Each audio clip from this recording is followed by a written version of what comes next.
আসসালামু আলাইকুম প্রিয় দর্শক বিন্দু। আজ আমরা কথা বলবো এমন দুজন নবীর জীবনী নিয়ে, যারা দুজন সম্পর্কে ছিলেন পিতা এবং পুত্র। শুনব পিতা পুত্রের সেই মর্মান্তিক মৃত্যুর ঘটনা, যেখানে সন্তানের মাথা কাটা হয়েছিল ও পিতাকে করা হয়েছিল করাত দিয়ে 3 টুকরো। যখন জাকারিয়া আলাইসাল্লাম যৌবনে পৌঁছালেন, তখন তিনি ছিলেন সবার আস্থার কেন্দ্রবিন্দু। মানুষ তাকে জানত একজন সৎ, আমানতদার এবং জ্ঞানী যুবক হিসেবে। আল্লাহ তাকে বনি ইসরায়েলের পবিত্র স্থান বাইতুল মাকদিসের ইমাম নিযুক্ত করলেন। সে কারণে তিনি আল্লাহর কাছে শুকরিয়া আদায় করে বললেন, হে আমার রব, আমি আপনার ঘরের ইবাদতের দায়িত্ব পেলাম, আপনি আমাকে সহায়তা করুন। তিনি দিনরাত মসজিদে আল্লাহর ইবাদত করতে এবং মানুষকে শিক্ষা দিতে, তোমরা আল্লাহ ছাড়া অন্য কারো ইবাদত করো না, একমাত্র আল্লাহকেই মানো, তিনি ছাড়া কারো কাছে সেজদা দিও না। এই সময় তার কাছে আনা হলো এক কন্যা শিশু। তিনি হলেন মরিয়ম আলাইসাল্লাম। জাকারিয়া আলাইসাল্লাম তাকে নিজের তত্ত্বাবধানে নিলেন এবং বাইতুল মাকদিসে একটি বিশেষ ঘর তৈরি করে দিলেন এবং বললেন, হে মরিয়ম, তুমি এখানে আল্লাহর ইবাদত করবে, আমি তোমার খিদমতে থাকব। এভাবেই যৌবন থেকে জাকারিয়া আলাইসাল্লাম আল্লাহর ঘরের খিদমত শুরু করলে। তার ইবাদত, খুতবা আর আল্লাহর পথে দাওয়াত ছিল মানুষের জন্য হেদায়েতের আলো। এভাবেই তিনি নবুয়তের দায়িত্বের দিকে এগিয়ে যাচ্ছিলেন।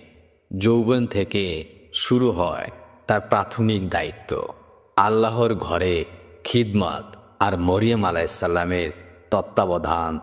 জাকারিয়া আলাইসাল্লাম প্রতিদিন মরিয়ম আলাইসাল্লামের জন্য খাবার নিয়ে যেতে, কিন্তু একদিন তিনি অবাক হয়ে গেলে মরিয়মের কক্ষে এমন ফল রয়েছে যা সেই মৌসুমে পাওয়া সম্ভব নয়। তিনি বলেন, হে মরিয়ম, এগুলো কোথা থেকে এলো? এখন তো এ ফলের মৌসুম নয়। তখন মরিয়ম আলাইসাল্লাম বললেন, এগুলো আল্লাহর পক্ষ থেকে, নিশ্চয়ই আল্লাহ যাকে ইচ্ছা সীমাহীন রিজিক দেন। এ দৃশ্য দেখে জাকারিয়া আলাইসাল্লামের হৃদয় কেঁপে উঠল। তিনি ভাবলেন, যিনি মরিয়মকে মৌসুমবিহীন ফল দিতে পারেন, তিনি চাইলে আমাকে বৃদ্ধ বয়সেও সন্তান দিতে পারে। সেই দিন থেকেই জাকারিয়া আলাইসাল্লাম আল্লাহর কাছে নির্ভীতে দোয়া করতে শুরু করলে। তিনি রাতের আধারে মসজিদের নীরবতায় সেজদায় পড়ে কাঁদতেন, হে আমার পালনকর্তা, আমাকে নিজের পক্ষ থেকে একটি পবিত্র সন্তান দান করো, নিশ্চয়ই তুমি দোয়া কবুলকারী। মরিয়ম আলাইসাল্লামের কক্ষে সেই মোজেজাই জাকারিয়ার অন্তরে আশার আলো জ্বালান। তিনি দৃঢ় বিশ্বাস করলেন, আল্লাহ দরবারে কিছুই অসম্ভব নন। এভাবেই মরিয়ম আলাইসাল্লামের অলৌকিক রিজিক দেখে জাকারিয়া আলাইসাল্লাম অনুপ্রাণিত হলে তার অন্তরে জন্ম নিল এক দোয়া, যা হয়ে উঠবে ইতিহাসের এক বিস্ময়কর অলৌকিক ঘটনার সূচনা। জাকারিয়া আলাইসাল্লাম প্রতিদিন গভীর রাতে আল্লাহর দরবারে কাঁদতে কাঁদতে দোয়া করতে। তিনি বলতেন, হে আমার রব, আমার বয়স হয়েছে, আমার স্ত্রী বন্ধা, তবুও তুমি চাইলে আমাকে একটি সন্তান দিতে পারো। একদিন তিনি মসজিদের মিহরাবে দাঁড়িয়ে নামাজ পড়ছিলেন। হঠাৎ ফেরেশতা জিব্রাইল আলাইসাল্লাম এসে তাকে সুসংবাদ দিলেন, হে জাকারিয়া, নিশ্চয়ই আল্লাহ তোমাকে এক পুত্রের সুসংবাদ দিচ্ছেন, তার নাম হবে ইয়াহিয়া। এর আগে কারো এমন নাম রাখা হয়নি। জাকারিয়া আলাইসাল্লাম খুশি হয়ে গেলেন। তিনি বললেন, হে আমার রব, আমার স্ত্রী তো বন্ধা, আমি নিজেও বয়স্ক হয়ে গেছি, কিভাবে আমার সন্তান জন্ম নেবে? তখন ফেরেশতা জিব্রাইল আলাইসাল্লাম বলেছিলেন, এটা আল্লাহর হুকুম। তিনি যাকে ইচ্ছা সৃষ্টি করেন, তার কাছে কিছুই অসম্ভব নয়। আল্লাহ জাকারিয়া আলাইসাল্লামকে একটি নিদর্শন দিলেন। তিনি 3 দিন 3 রাত কারো সাথে কথা বলতে পারবেন না, শুধু ইশারায় কথা বলতে পারবে। এটি ছিল তার জন্য আল্লাহর কুদরতের এক বড় প্রমাণ। এভাবেই দীর্ঘ দোয়ার পর আল্লাহ জাকারিয়া আলাইসাল্লামের দোয়া কবুল করলেন। ফেরেশতার মাধ্যমে সুসংবাদ দিলেন, শীঘ্রই জন্ম নেবে এক অলৌকিক সন্তান, ইয়াহিয়া আলাইসাল্লাম। আল্লাহর অশেষ রহমতে একদিন বৃদ্ধ জাকারিয়া আলাইসাল্লামের ঘরে আলো নেমে এলো। বছরের পর বছর দোয়ার পর তার স্ত্রী গর্ভবতী হলে। এটি ছিল মানুষের ধারণার বাহিরের এক অলৌকিক ঘটনা। অবশেষে জন্ম নিলেন সেই সন্তান, যার আগমনের সুসংবাদ ফেরেশতারা দিয়েছিলেন।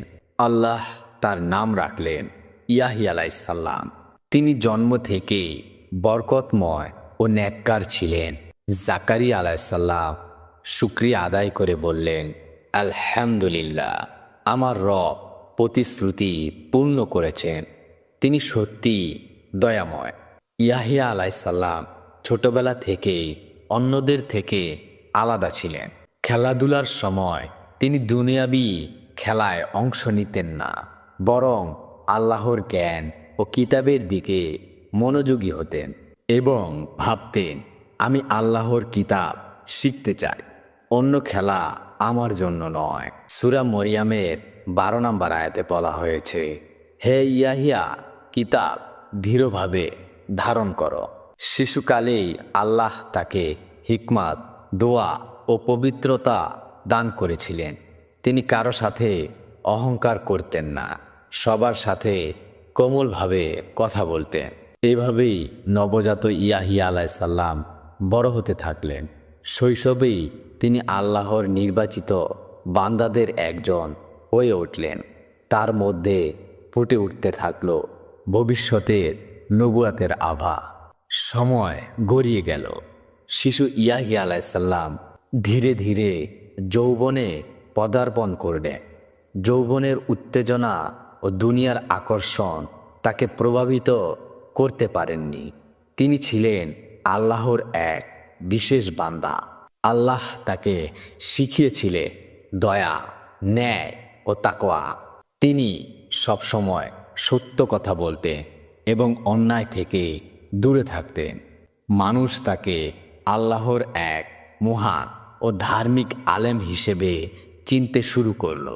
সূরা মরিয়মের 13 ও 14 নম্বর আয়াতে বলা হয়, ইয়াহিয়া আলাইসাল্লামকে কোমলতা, পবিত্রতা ও আল্লাহর ভীতি দান করলাম। তিনি ছিলেন সৎকর্মশীল। যৌবনে ইয়াহিয়া আলাইসাল্লামের বিশেষ বৈশিষ্ট্য ছিল, তিনি কখনো অহংকার করতেন না, সবসময় বিনয়ী থাকতেন। তিনি নেক আমল করতেন, দুঃখীদের সাহায্য করতেন এবং আল্লাহর নাম জিকির করতেন। আর সবসময় বলতেন, আল্লাহর সৃষ্টি ছাড়া জীবনে কোনো সফলতা নেই, তোমরা তার পথে চলো। অবশেষে আল্লাহ তাকে নবুয়তি প্রদান করলেন। তিনি শুধু জ্ঞানী নবী ছিলেন না, বরং ছিলেন খুব দয়ালু ও ন্যায়পরায়ণ। মানুষ তার কাছে এসে হেদায়েত চাইত, আর তিনি তাদেরকে আল্লাহর পথে ডাকতেন।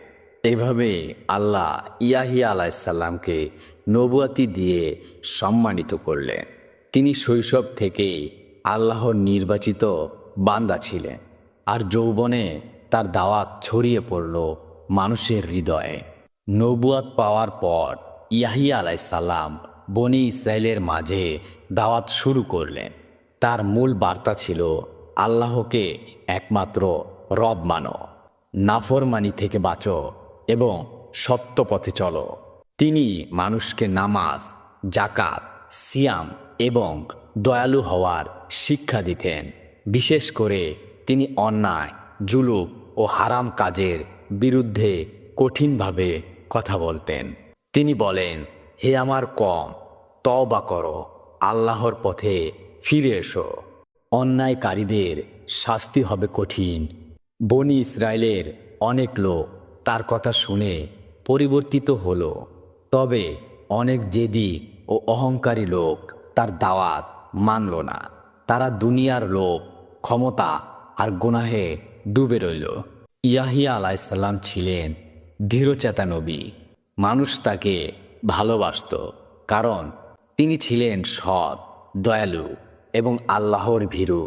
তিনি কখনো কারো ভয় করতেন না, শুধু আল্লাহর সন্তুষ্টির জন্য দাওয়াত দিতেন। এভাবে ইয়াহিয়া আলাইসাল্লামের দাওয়াত ধীরে ধীরে মানুষের মধ্যে ছড়িয়ে পড়ল।